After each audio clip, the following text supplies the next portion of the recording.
Kenal. Halo, banget. Yang merah-merah gitu kan kan.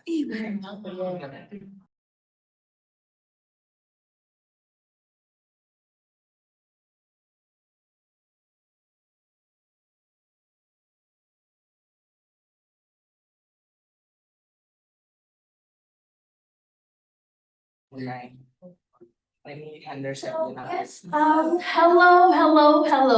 Good morning. So, welcome to all of you joining us here at UN Indonesia office, and also to everyone tuning in our YouTube live stream, wherever you are in Indonesia or around the world. My name is Salsa, and it's my absolute pleasure to be your host for today's special event. With Miss Indonesia 2025 titled From Local Action to the Global Stage, inspiring a new generation of global citizens. Today's event is proudly organized by the United Nations Associations of Indonesia. And yes, we're bringing together voices of leadership, inspirations, and purpose, all centered around the youth empowerment and global citizenship. Now, before we dive into our exciting session, let's take a moment first to truly set the tone for today. And we're here not just to listen, but to be inspired and to reflect how our actions, no matter how local, can echo on a global scale.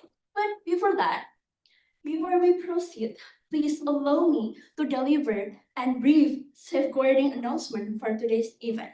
First, throughout these activities, the organizing committee would like to inform all attendees that photos, videos, and written documentations may be taken and used for communications and reporting purpose. Second, the organizing team reserve the right to take action should any form of violence, harassment, or bullying, verbal or non-verbal, during the event. Third, if any point of view feel uncomfortable or need assistance, please contact our safeguarding focal point from the community, Kyla, who is available throughout the sessions. And to begin our event, may I kindly invite everyone to rise and join in singing our national anthem, Indonesia Raya.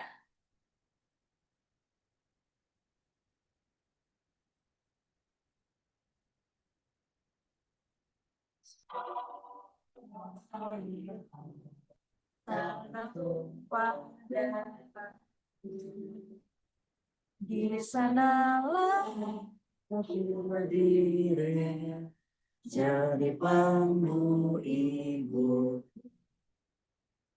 Indonesia bangsaku dan sebentang airku. Mari kita bersatu Indonesia bersatu. Hiduplah tanahku, hiduplah negeriku.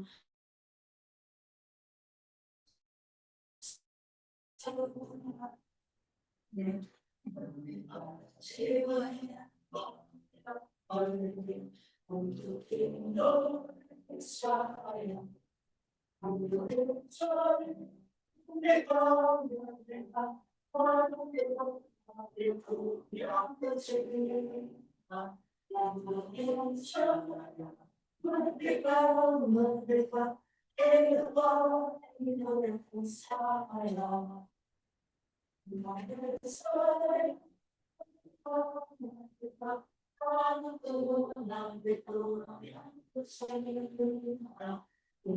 Indonesia, merdeka, merdeka, Indonesia, Thank you. Please be seated. To officially open our event, we are honored to welcome Mr. Miklos Kaspa, Director of the UN Information Center. Miklos has been a great supporter of youth engagement and has continuously championed collaboration between young changemakers and the UN community. Ladies and gentlemen, please welcome Because to deliver his welcoming remarks from Zoom. Hello, good morning, selamat pagi. I guess you guys are making it all the way to the UN and I'm not there this morning. Very sorry about that. I'm on my way to Bandung to a meeting. So very briefly, Miss Audrey and all of you, welcome to the UN compound and very glad to help and open this UNA event, AI event. It's a pleasure to have you here. Many thanks to UNAI and to Audrey for bringing us together to celebrate the values that unite us in peace, solidarity, and cooperation. This event could not come at a better time.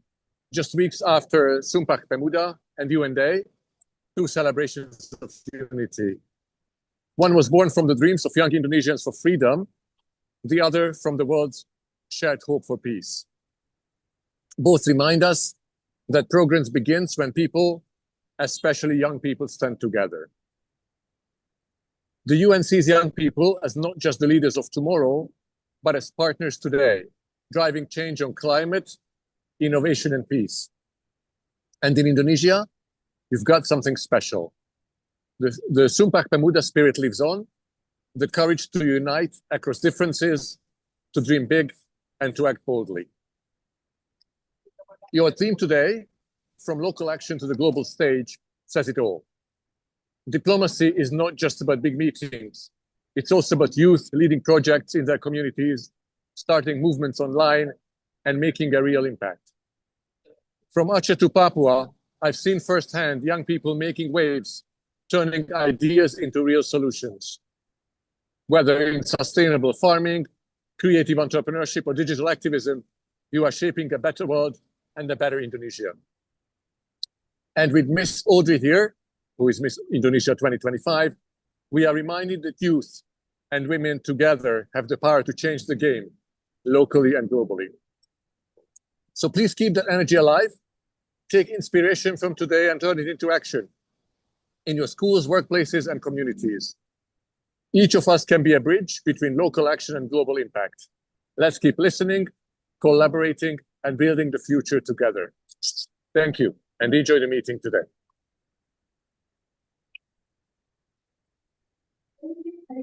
Because for those encouraging words and for reminding us how important it is for young people to stay connected and active in shaping our shared future. And now, we're about to begin the event, but quick questions. We've heard Mr. Miklos said before that, act locally and think globally. So I just want to hear one person about what's the first thing that pops into your mind about the pace between act locally and think globally. Maybe the one who answered?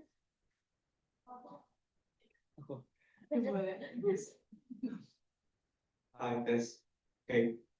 Yeah, thank you so much. My name is Andy from Tolsme Project.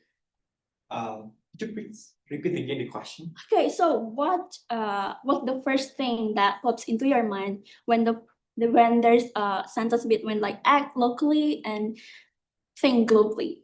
Act locally, think globally means we are encouraged to be collaborations since we have a lot of citizens in global. So we think as local, especially for Indonesia, we have a lot of things we need to do, but there is some challenges and there is some restriction that we need to face. That is why we need global to think about what exactly we need in Indonesia and what exactly the action that we need in Indonesia, especially for the young people. Thank you.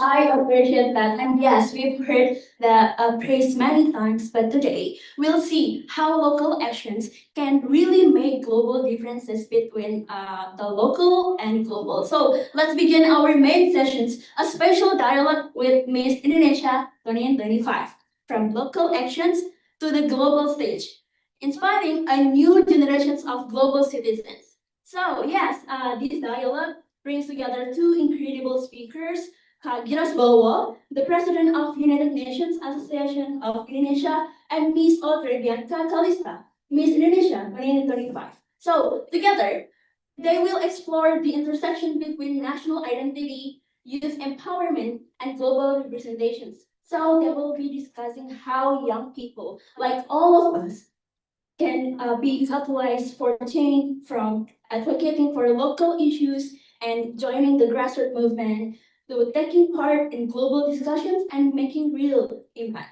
So yes, let's give them a big round of applause as we welcome Giras Bowo and Audrey Bianca Calista.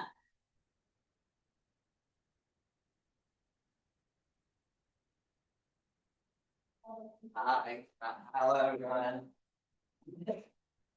Please have a seat. Thank you so much. No, it's I know it's going to be awkward. Do we are we using microphone or are we audible on the live stream as well? So I just wanna us to be audible first before we begin. Hi, good morning, everyone. It looks very awkward right now because like maybe it's such in the morning. Miss Indonesia is in a rush. But I would like to thank and welcome. I think on behalf of the UN Association in Indonesia, and also we are here at the UN house in Indonesia. I think on behalf of the UN team as well, we would like to give our most sincere welcome to Miss Audrey Bianca Calista, the new Miss Indonesia 2025, that's going to go to the Miss World next year 2026, right? I think before we begin, I know we are going to talk a lot about inspiring a new global citizen, and then from localized action to the global stage, which I think both of us are in that domain of field of work that we do. But I think before that, Audrey, I would like to address the fact that the awkwardness is also because how did this event become to be is because Audrey and I we've known each other for such a long time. Since 2021, right? Since 2021. So I graduated from college, and then when I graduated, Audrey was just get into college. We are on the same majors, Yeah. right? And Giras was in Indonesian, Giras is my tingkat, kating. My Kating. senior, so. There we go. Yeah. Is there that thing that thing in English? I have no idea. I Oh. think there is. I assume. But it is very interesting that how our lives in 2021, that also 2021 was when the UN Association in Indonesia, or UNAI, was established. And I think Audrey knows very well as well, back then during UNAI's early days when Audrey was still a first year student in college back then. Don't you think? Yeah, it was really amazing to see Giras in his room working on events in the Netherlands, working on online events and offline events in Indonesia, starting by himself, and now we have a whole team here. It's really amazing. Well, thank you. Oh my God. Thank you so much. Wow. Thank you so much, Audrey. And for me as well, I think seeing Audrey who was were you 17 or were you 18 when you moved I was already? 18. You was already 18. Since Audrey was 18, and then 5 years later, I mean, I've always we have like this mentor relationship, which I think is very important in youth empowerment as well. And this is the result that it's not like I never expect Audrey to become Miss Indonesia, but I know for a fact that she has the capability, and now she's Miss Indonesia for this year. I'm really glad to have met Giras in my early college years, and I really hope that a lot of other Indonesians could meet really helpful and friendly and insightful seniors Because I'm actually honest, like Giras really guided me throughout college life, not only in my education and my classes, but also which organizations should I focus on and which important topics in IRO, the major that we did, that could be really important when we go back to Indonesia. So yeah, mentorship is really important. It's really important. And I think working from that now, we already trace back to our history together, Audrey. And I just want to know that it is a privilege, I think for both of us, that I'm leading on a national level, and then Audrey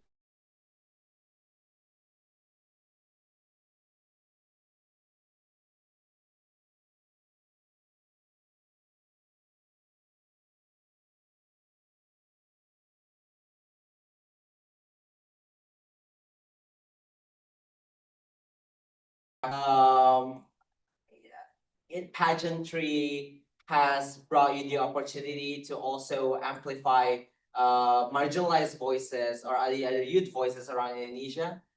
Of course, thank you so much for the question. First of all, I really think UN Association Indonesia is such a nice platform for the youth, and it really connects UN and to the citizens, especially the youth. And I remember you explaining to me and my friends back in college that UNAI also connects not only the people in Jakarta, not only students who are in the know about international relations and current events, but also reaching out to marginalized people and students, youth outside of Java. And I think it's really great that more and more people know about the UN, more and more people are interested and having this awareness that UNAI also brought by. And again, with pageantry, I think it's really interesting. And I know a lot of people think that pageants are only about beauty. And I know this is such a cliche statement as well, because pageants are not only beauty, it's also brain and behavior. But I really think, especially with Miss Indonesia, the main reason why I wanted to join Miss Indonesia was that we have this thing called Beauty with a Purpose, and that we really have to make a project that helps either our communities or any communities that maybe does not have that much attention to it. So when I found out that I won and I have this opportunity to make this Beauty with a Purpose project with resources, with so much resources and help with MNC and the Miss Indonesia Foundation, it really inspired me and I'm really grateful for it. Yeah. Another round of applause for Audrey, because it's not. I think the resemblance that I see of what we're both doing. Again, I just want to give a concrete examples about our parallel life, I would say. Although Audrey is so much younger than I am, I guess. So like so way more successful than I am. Is that in UNAI we managed to engage nationally and on a local level, and also our international reach. And then again, I want to say, stated what Audrey has said, that it's so amazing that being Miss Indonesia and then going to Miss World on a global stage would also mean that Miss Indonesia should have this project called Beauty with a Purpose. That it's a teaser, so like we're not like uncovering it right now, like what exactly Audrey Beauty with a Purpose project would be, but I know it's going to be a grassroots project that you will have later on in the year. So congrats with that. So I think moving forward from that, since we are both working on a local level, on a national level, on an international level, I just want to say this is my experience. I would say there are a lot of barriers for youth in each level. I would say for me, as a youth organization, they're trying to empower youth. There's always a barrier, be it funding, be it institutional barrier, be it linguistic barrier. And we are so privileged that, for example, for me to found it the UN Association in Indonesia and then have that international reach, and then you as well, Audrey, that are going to Miss World Indonesia, that we both speak English. But that's from my perspective. Those are the barriers that youth in every level seems to have. Like, what do you think? What do you think? What do you think the problem that or barriers that today's youth, maybe in Indonesia? Let's talk about smaller the scale to Indonesia. What do you think is the barrier for young people to be more empowered? So in Indonesia, I've noticed ever since in high school, as you said before, there are so many barriers within the Indonesian youth, such as linguistics. And then what I can say is that I think there is a pretty huge educational gap throughout our country. We have, students like us, we have young adults like us who it is a privilege for us, Giras, to speak English pretty well. And I know a lot of people, even still in Jakarta, our current capital city, some of them still don't even understand basic English. And it's not really their fault, of course. And it's such, for me, I spoke about it during the national competition in Miss Indonesia. I think it's a pretty sad thing that our educational gap is pretty high. We have kids who have their own personal projects. We have kids who can able to speak 4 languages at a time, and you have a few kids scattered in Indonesia that don't even speak basic English. And I'm not trying to be I'm not going to say that English is the most important language in the world. Every language is important, but we all know that to access a lot of medias, a lot of education, and to access the world beyond our reach, English is important. So for me, yeah, it is the educational gap, and also, of course, the infrastructure gap, but I'm not going to go through all that right now. Yeah, of course. Yeah, oh, just one more thing. And after this, I actually want to ask the audience one more thing, Audrey. What Unai has been working on a lot is the intersectionality of all of these barriers and how with the sustainable development goals. I don't know if like in the screen we can see that, because there's like a whole poster of sustainable development goals in this room.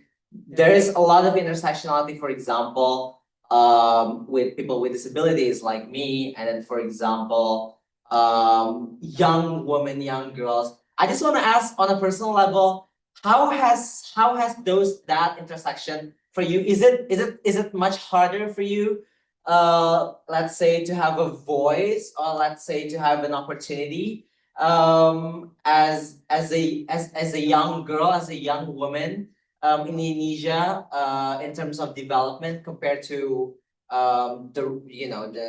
compared to like the others who are for example, men. There so how is gender has become an issue as well for you, Audrey, as a cause for you? I think gender in Indonesia is such a striking issue. But when you ask me on a personal level, I am privileged to say that gender has not really affected me in education and the workforce that much. And I am able to say that because I come from a privileged background where I can achieve so many accomplishments and reach the highest education that I want because my family allows it. And it is not the same as so many women and girls in Indonesia, and we all know that. So on a personal level, it doesn't strike me as much, but it does not stop me to push that and advocate that for other girls. Yeah. But back again to Unai, you mentioned the barriers. There were funding as well. And how do you, as a member and also the former head of Unai, how do you kind of work these intersectionality these problems that interconnect to one another, you know, how do you try to not solve it, but advocate for it, you know? Maybe a few examples of past events, maybe. Right, right. Okay. I think we're very grateful. The number one thing I think, especially for all of these issues, be it funding, be it it's all about being taken seriously, right? And I think you can relate to that as well. That oh, we have an organization that's just full of young people who just have this grand ideas, but we shouldn't take them seriously. And what I've been trying to do, and for example, like today, we have a space provided by the UN country team in Indonesia. And I think it's because um, that youth agenda of meaningful youth participation. Meaningful youth participation is not that, oh, we have a program for youth. Oh, we are doing this, we are making, let's say, a creative space for youth. It's not only about working for youth, but also working with youth. It's about what actually do you need from the creative space, right? Like do youth in Jakarta really need a creative space? You need to include them in decision-making processes. And I think that's what personally I've been doing and advocating for Unai, and I'm grateful that I'm in this point right now where Unai has already been since we know each other basically. It was like 5 years ago. But I think that's a good question that I want to throw to the audience as well. Does anyone want to say what are some barriers that your organization i- is affected by? And is there any intersectionality, be it gender or be it disabilities, that affects how your organization works? Does anyone want to have a say?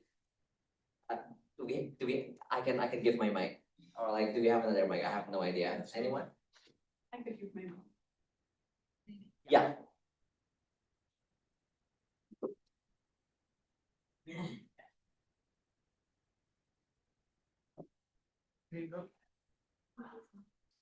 Hello, my name is Felicia. I'm from FPCI chapter Universitas Indonesia. So our organization runs on the theme of foreign policy, in which one of the struggles we have, or the barriers for us to understand and collaborate with the youth, is that foreign policy is not exactly the most common theme that people cross upon. And how we're trying to get over it is that we introduce our topics in the Indonesian language so people would get interested in it first. But we also have a few publications in English, and we try to make the language as simple as possible to reach out to all the youth who want to learn and be aware about the foreign policy and international events happening all across the world. But one of the issues that we also face is on gender. Although in our organization we don't discriminate, you can be whoever you want to be and join our organization. Like myself, I'm not an international relations student.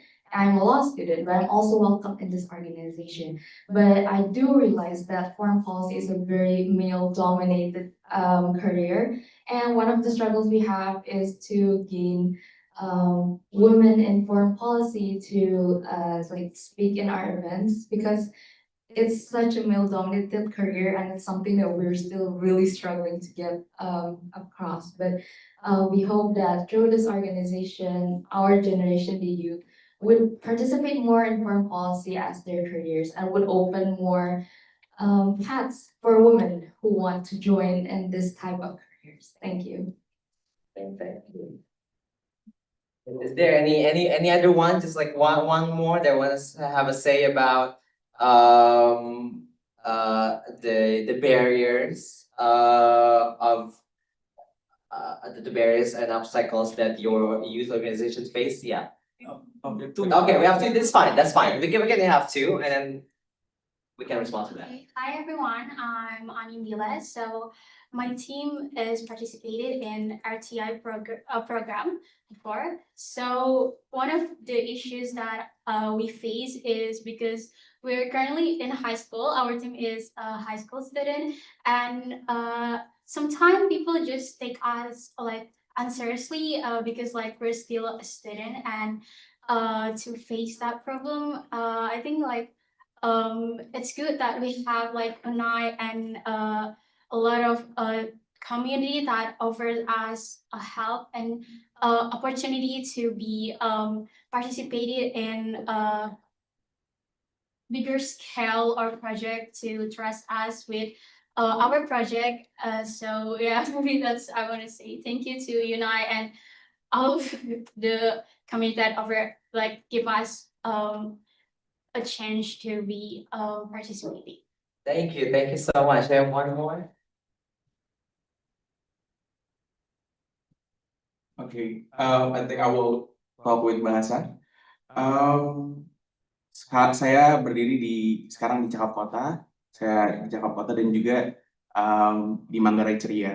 Di Cakap Kota sebenarnya terbentuknya dari keresahan, di mana kita fokusnya di kota, tapi banyak banget permasalahan sosial dan lain-lain yang kita lihat.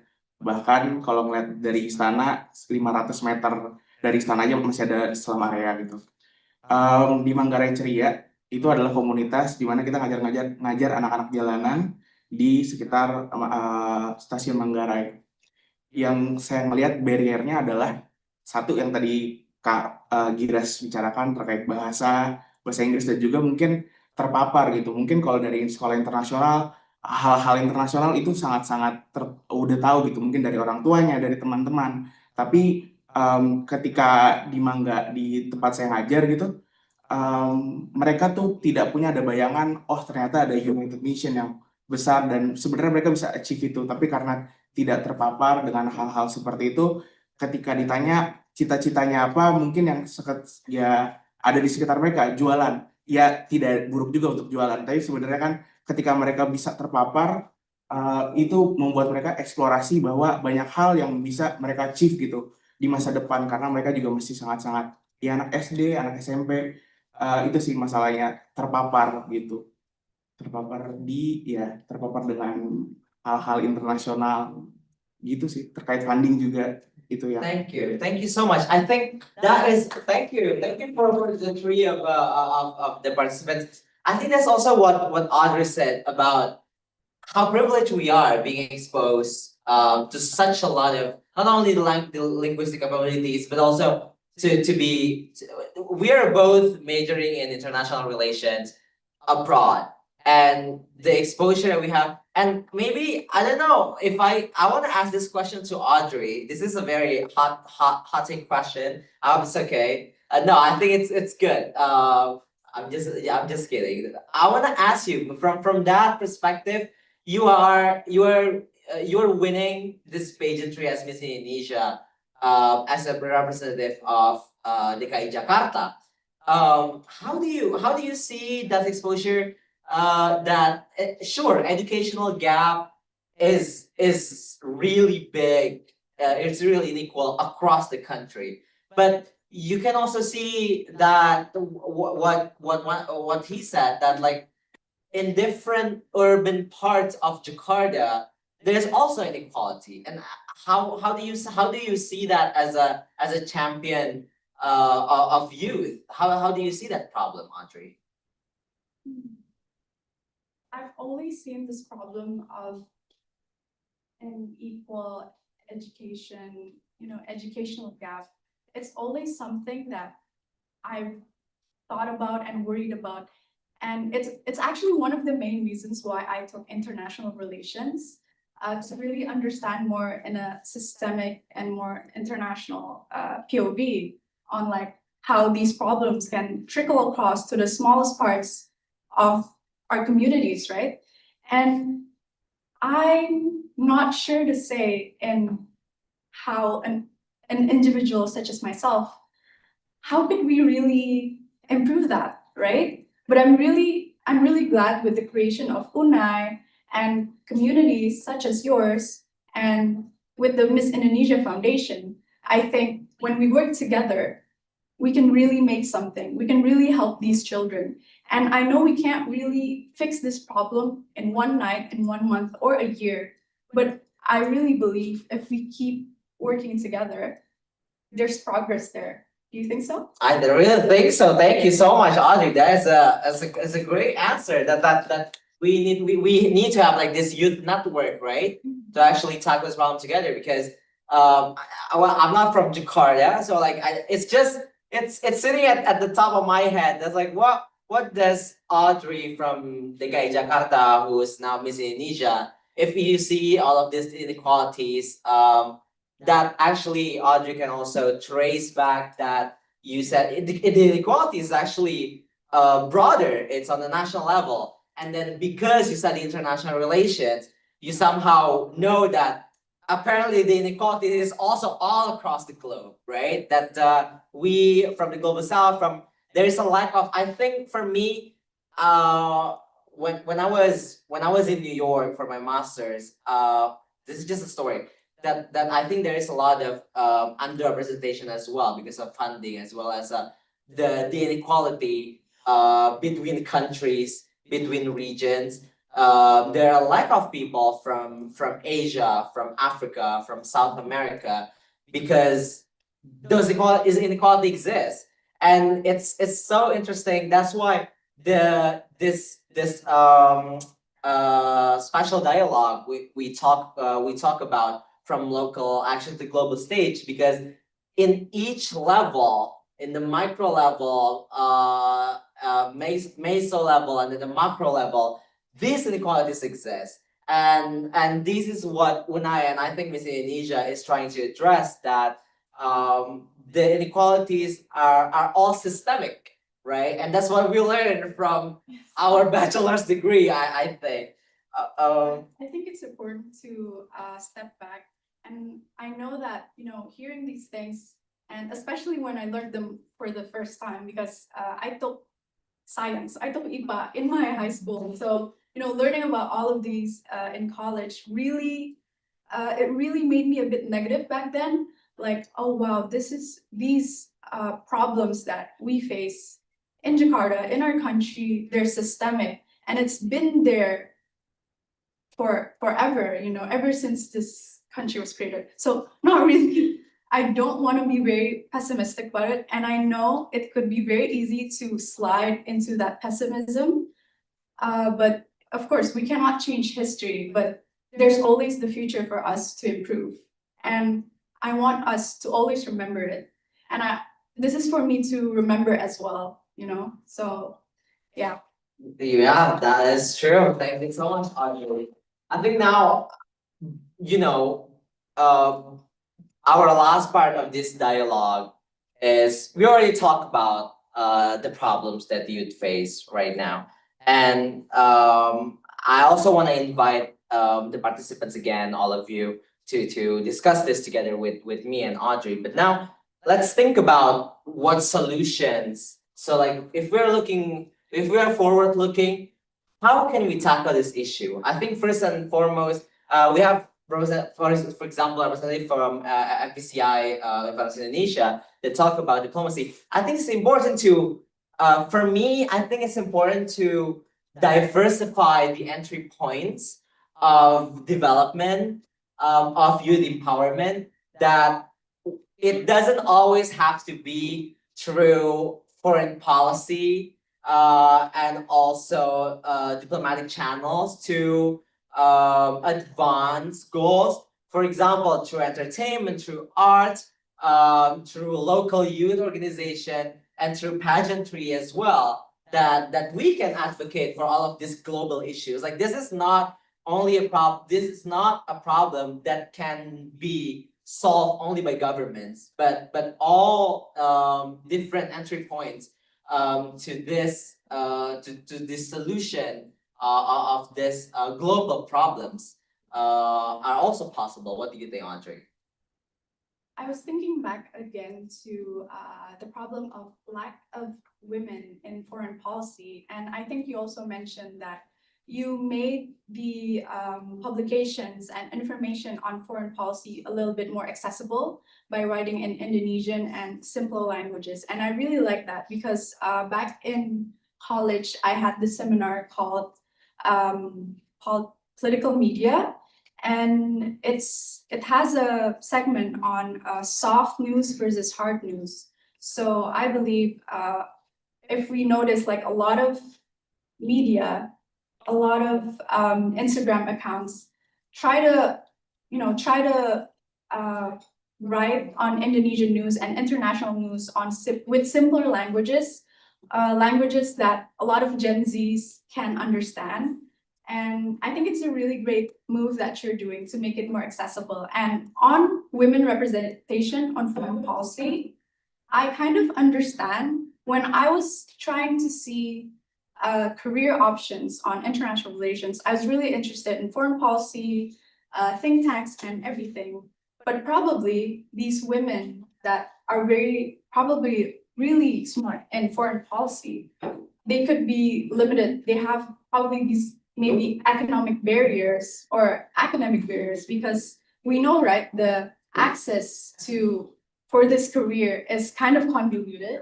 It's not really you apply for something and you get the job, right?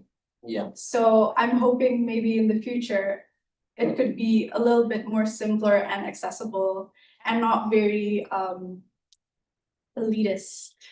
Unfortunately, it is. It is kind of It very is much like that. elitist. I think lastly, before I want to open to the floor, I think for what was your take on the solution?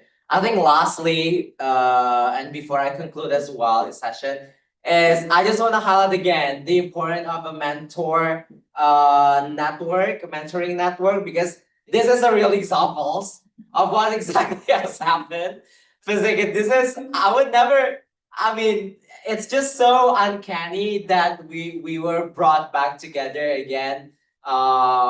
Me at the end of my term of leading Unai, and then also Audrey, who just became Miss Indonesia. I think this peer networks, having a community, I really think is very important, because this is a tangible examples of how youth empowerment can become, of how we can advocate for youth together. And before I conclude, I just wanna probably give the floor one more chance if they can have like a proposed solution in mind that we probably both of us didn't discuss earlier. Is there anything in your mind that this should be the main solution to the youth empowerment problem, especially in Indonesia? I'll take one. Yeah, thank you.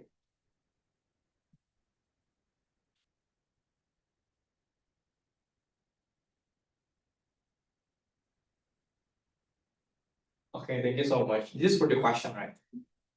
Yeah. Okay. Thank you so much. My name is Andy from Tolsme Project. I've been involving in Road to Impact as well. So shout out to Unite Shout out to Nine. yeah. Thank you so much, Unite. Give applause for Unite first. Yeah. Thank you so much. I just wanna ask the questions for Audrey, right? Yeah, Audrey as a Miss Indonesia. I think as you can see, you are the Indonesian representative for Miss International, right? At soon, right? And I think what do you think, in your opinion, like what lesson can you be shared for the youth in Indonesia? Especially you mentioned before about the educational gap. As you can see in here, there is a lot of representative project that they voicing of. What are the good things you will bring in Miss International, for example, that I think we can share the collaboration, for example, or like something that we need to see this is the key takeaways perhaps we need to focusing on 2030. Because as you know, that in that edition, there is a lot of international agenda right now, like a SDGs, like a FUCA agenda, like fertility, understanding, and so on so far. So what exactly you can be lesson and you will bring in international. And could you please share to us? Thank you. Thank you so much for the question. A little small correction, it's Miss World. but Oh it's yeah, okay. Miss World. It's okay. So one of the main maybe problems we currently have in Indonesia, maybe you're already familiar with this, is we have a declining literacy rate among young people. So that is one thing. And the second thing is I didn't arrive, I couldn't come here where I am today if it wasn't for, I don't know, for the people helping me. So I think it's really important to remind your communities to never be afraid to ask questions. Just keep asking questions. And you guys, as the representative of the communities, don't be, be patient with them because we were them before, right? Of course. So don't be afraid to ask questions. And I think besides the declining literacy rate in Indonesia, I think the Indonesian youth is kind of starting to, I feel like they're not taking as much risks as they could. I feel like they're not really exploring as much as they could. And I totally get it. Like a lot of us, of course, due to systemic issues, maybe they're focused on what they can survive on today. And I totally get that. But for those who are privileged enough to attend good schools and have access to good media, I think it's really important to keep remembering to what can I do today? What can I learn today, right? So yeah, those are the two main issues that I think: declining literacy rate and not taking enough risk. Thank you. Thank you. I hope that answers your question. Understood. I think before we finally conclude, I would like to give a last chance for Audrey if there is anything you wanna let's wrap up because we already talked about how we know each other as youth, right? And then how our backgrounds look to solving problems at all level, on a local level, on a national level, regional level, international level, and then we already discussed with the participant as well some barriers to youth empowerment, and then as well as some solution that we were talking about, for example, more representation, and then diversifying entry points, also peer networks and mentorship networks. You already answered as well some lessons that Indonesian youth can learn. Is there any closing remarks that you want to say to youth watching all across Indonesia or the world? I would say, is there, because you are going to be Miss World Indonesia? Is there any closing remarks that how this is going to be the beginning of your project moving forward?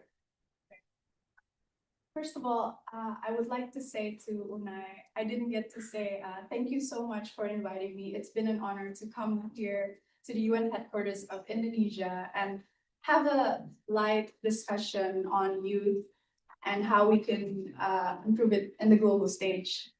I think what I want to say is that I understand that a lot of the sentences that we hear from speakers could be a bit cliche. I understand it could be a bit idealistic. Unfortunately, I am an idealistic person. Well, same. Same girl. Yeah. But of course, I feel like this idealism is actually something that is missing to a few Indonesian youth. And what else?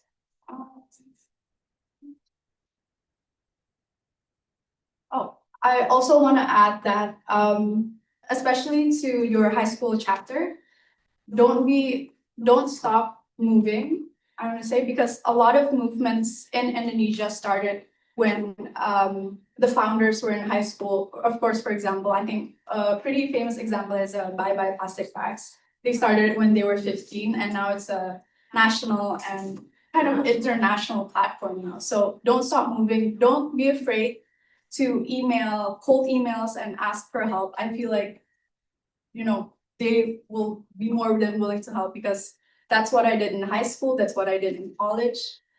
Don't be afraid of failure. I feel like don't be afraid to try. And what else is there, Giras? I think that's sum it up. I would say I already speak a lot and on this special dialogue. I just want to thank.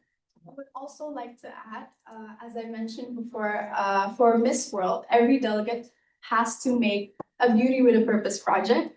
And we have been researching, me along with the Miss Indonesia Foundation team, what we can make to help the communities in Indonesia. So don't be afraid to come to me, or if you cannot find me, email me, DM me to say, hey, Audrey, there's like this problem in Manggarai, for example. Oh, there's this problem in this island in NTT, for example. Don't be afraid. Just tell me and maybe we can discuss something. And for example, if I could not make that as a project to be sent to Miss World, I would still be very willing to help you and discuss something. So yeah, thank you so much. Thank you so much, everyone. Miss Indonesia 2025, Audrey, Bianca. Thank you so much. Thank you, Audrey. Thank you for having us. Thank you so much. So much. Okay, thank you so much, Giras and Miss Audrey, for that insightful and truly inspiring conversation. So first, would you like to add more like a Q&A or sharing session? Yes, sure. Okay, okay, we so maybe 2 and 3, 2 or 3, 4. All right, depending on the question. Okay, so I'm sure many of us here and those watching online are feeling empowered to take our local ideas to global height. So yes, now we'll move on into a short Q&A sessions. Please raise your hand to share your thought and ask questions.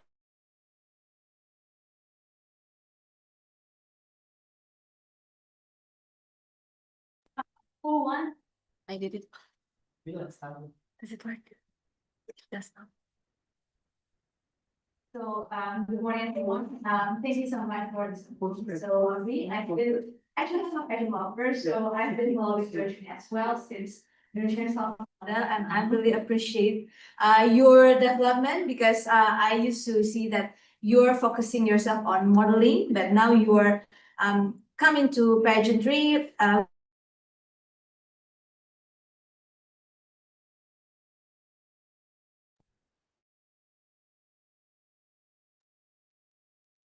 A moment that is eye-opening to you that makes you want. I think I want to take this opportunity as Miss Indonesia and what is it means to you by become a Miss Indonesia, and I hope that your message can inspire all of us in this room and for the youth across the world. Thank you. Thank you so much for this question. And thank you so much for following my journey. Hope I changed a lot. Yes, you did. So to be really honest, ever since I was 14 or 15 maybe, I've been really interested in pageants and especially Miss Indonesia. We all know that there are a lot of options for pageants in Indonesia, but particularly Miss Indonesia, it got my interest, as I've said before, because we have this Beauty with a Purpose project that not only the winner that has to make it, but even as a finalist, that we have to present it to the judges. So you can imagine all 38 of us making little projects, small or big projects to our communities. And even though maybe this seems small, but we are making changes, all 38 of us in our 38 provinces. So I think it really says something. So that's for one. That's why I wanted to join Miss Indonesia. And another reason is that being Miss Indonesia means having this platform to share my ideas and what I believe in, right? And I think it's really an honor that I've been chosen and I can really voice out, hey, I think this is what we need as Indonesians. I think this is what the Indonesian youth, this is what we're missing. This is what we should focus on. And I'm especially excited for my Beauty with a Purpose project next year that hopefully we can finish and hopefully we could bring a great impact to Indonesians. Thank you. Thank you so much for your preparation to this role. Thank you so much. Okay, for the other. Okay, hello everyone. My name is Kinaya. I am a public administration student from Universitas Indonesia and also the founder and president of Red Project Indonesia. So for background context first, Red Project is also the RTI participant from the Unite. So shout out to Unite. Thank you so much for giving us the chances and for giving another background context. I am also a pageant lovers. And I've been following your journey also, and I am so excited for your Beauty with a Purpose project since Kak Monica winning this year. So I am so excited for yours next year's. And actually, my question is more likely like you as the representative of Indonesian women, especially a woman in the global stage and a woman who's been actively projecting in a social project and various social advocate, and especially we as a Red Project Indonesia who've been following an issue about reproductive health of a woman. So we all know that this issue is rarely supported by a lot of stakeholders in Indonesia. And from our experience working with grassroots movements and also a lot of women voices that we think that been unheard in the grassroots. And in your perspective, I just wanna to know your perspective. Actually, how can we as a woman play a strategic role in communicating our needs and also making sure that our voice are heard by people, especially for the issues like reproductive health, where the government and also the communities around Indonesia are rarely talk about it. Thank you. Thank you so much for the question. I think as a woman in Indonesia, we have a lot of challenges and barriers when it comes to voicing our concerns, especially voicing what we need as in the society. But I think we also have this kind of privilege that because we've already experienced this ourselves, we can confidently say, hey, this is what we need. Hey, I don't think this kind of system works for us. And second of all, how we can, I'm sorry, could you repeat the second part of your question?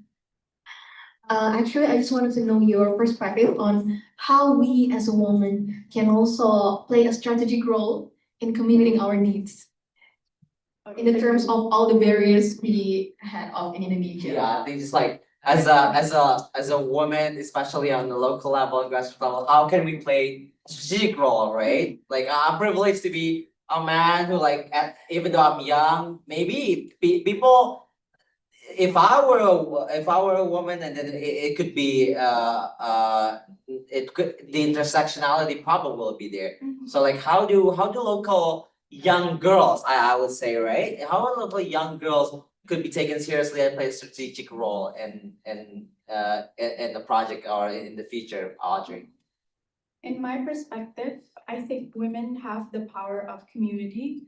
For us, it's not really a challenge for us to gather our peers, gather our fellow girls that like, hey, I think I want to voice out our concerns. And especially on what you're doing, you're touching on grassroots, you're communicating with them, and you're getting to know their problems and what they need, right? And your challenges are trying to get on the stakeholders.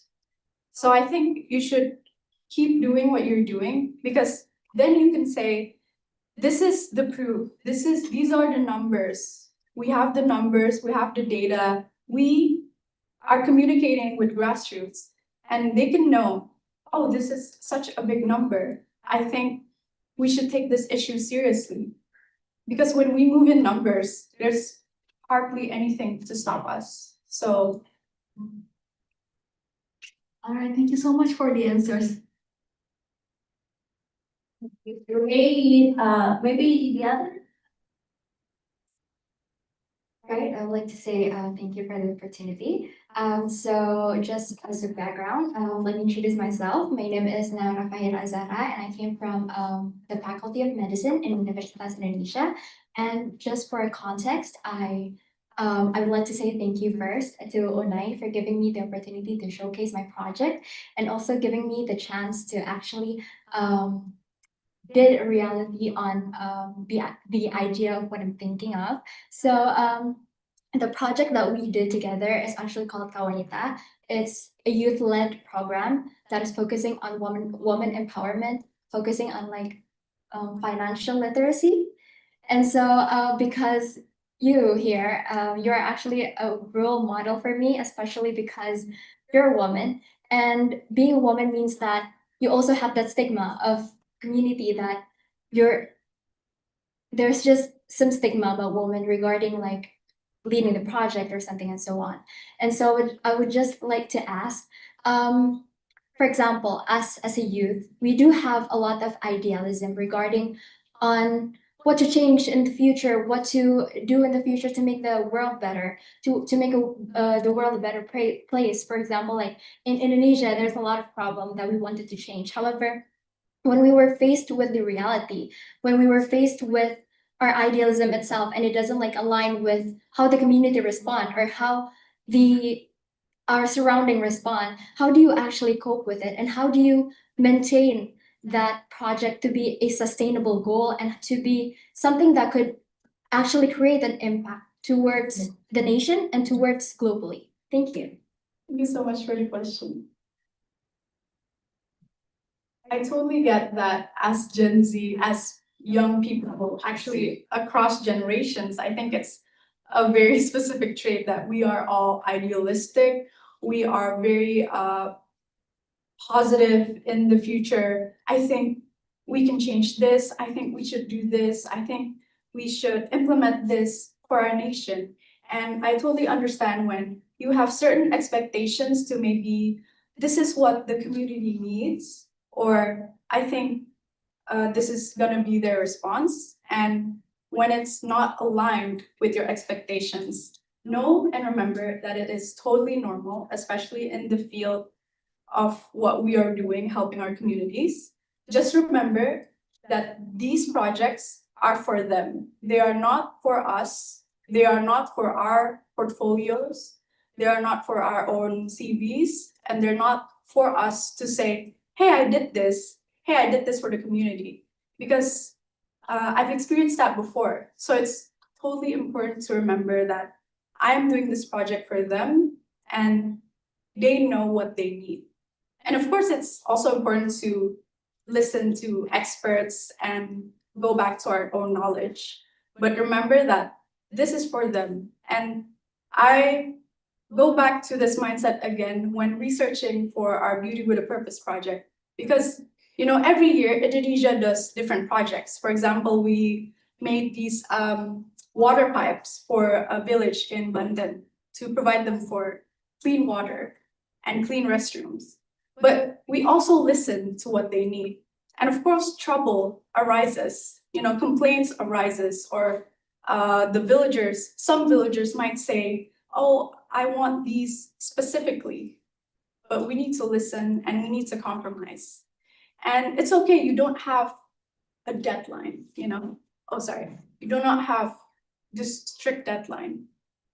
Just remember that this is for the community.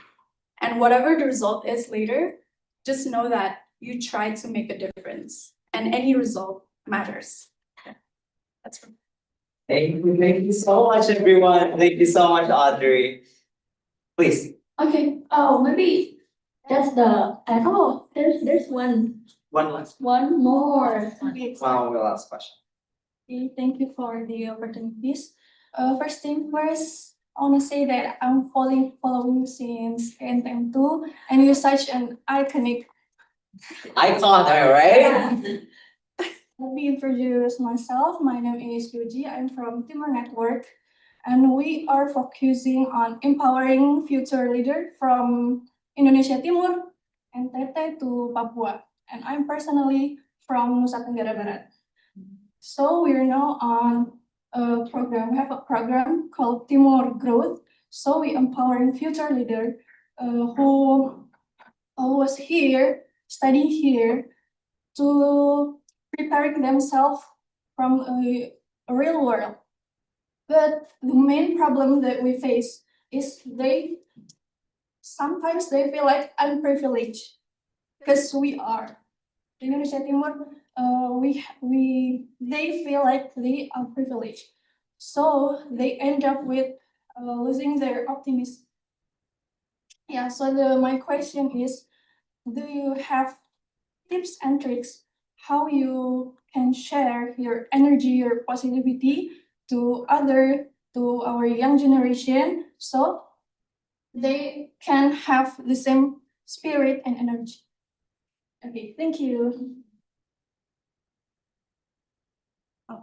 First of all, I think it's really great what you're doing, and I'm very proud of you. And I understand with these challenges when we are helping communities, sometimes they themselves are not as they're not as semangat as we are in bringing the change. And I totally get that. And it's actually pretty common. So probably what you could do is that you cannot let them know that you are not as optimistic. Even though they are very pessimistic, you cannot let that affect your face. You cannot let that affect your expression. Know that it's normal for you to feel that way, but when you are back again working with them, you have to remember that you're here to motivate them as well. I think motivating a community is also a big part in bringing change to them as well. So for me, again, is motivating, and I know it's easier said than done, but I think take breaks when needed because it's probably a new thing for them as well, right?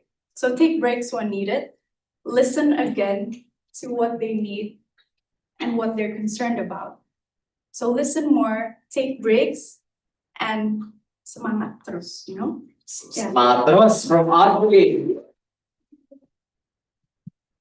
Okay, thank you so much, Calder and Kajira. So yeah, what a meaningful discussion that was. So always some questions, always some answer. And yeah, before we close our live stream, and let's take a few moments for documentations and photos. Maybe we can take a photos. Yeah, it's good.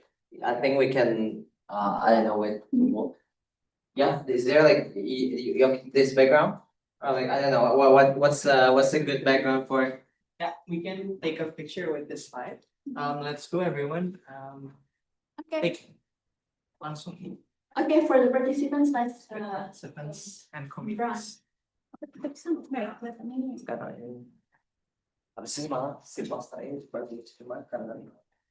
Can we? Is it? I don't know. I'm asking you guys. Is it better if we have this, or is this like we pull this up and then have sustainable development goals? So like it's more as it's more UN. What do you think, Audrey? Because like this is backlight, right? Yeah. Yeah. So like if we pull this up, no, it's this is nice lighting. Can we pull up the? We're pulling up. Yeah. Pull up. Pull up. Pull up.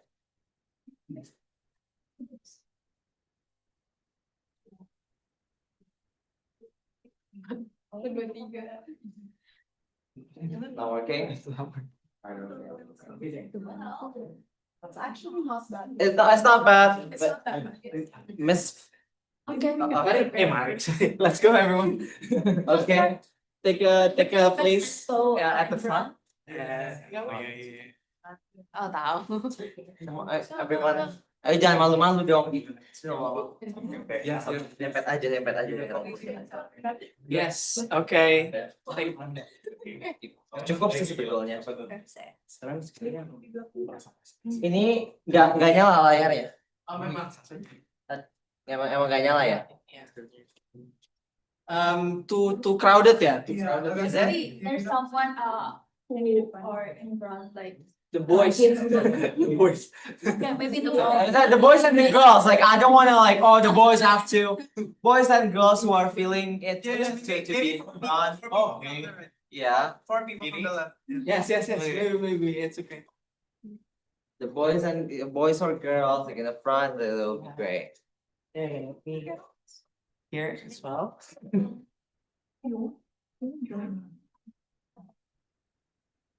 Okay. 1, 2, 3. Sekali lagi, 1, 2, 3. Gantian. Okay, here. Ya, 1, 2, 3, 1, 2, 3. Smile. Smile. 1, 2, 3. Alright. No more video? Yeah. Apa? What is the tagline? Maybe act locally, Hah? think globally. Apa? Panjang.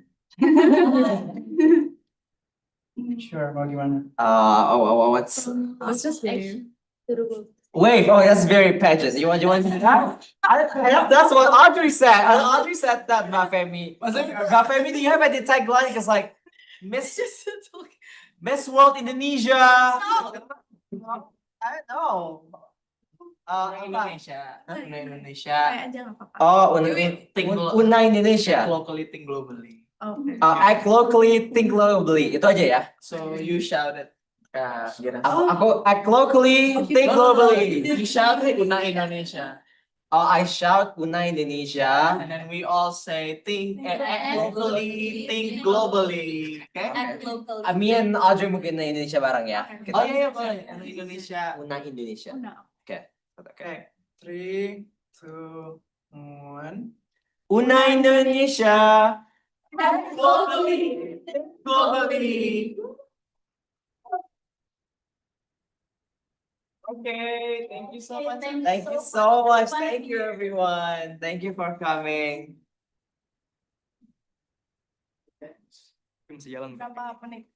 Ada. Ada sebelum ini coba kita Kita closing dulu nanti after this. closing dulu ya. Have a Closing good dulu day. ya. Oh iya. Thank you so much. Yes, to everyone joining us here virtually, thank you for being part of this special event. So yes, we have today's dialect has inspired you to act locally and think globally. So yeah, and continue being advocates for change in your own communities. Don't forget to follow Una Indonesia on social media for updates on upcoming youth initiatives and events. And my name is Salsa, and it's been an honor to guide you through this morning session. Thank you again and see you next time. So yeah, here we have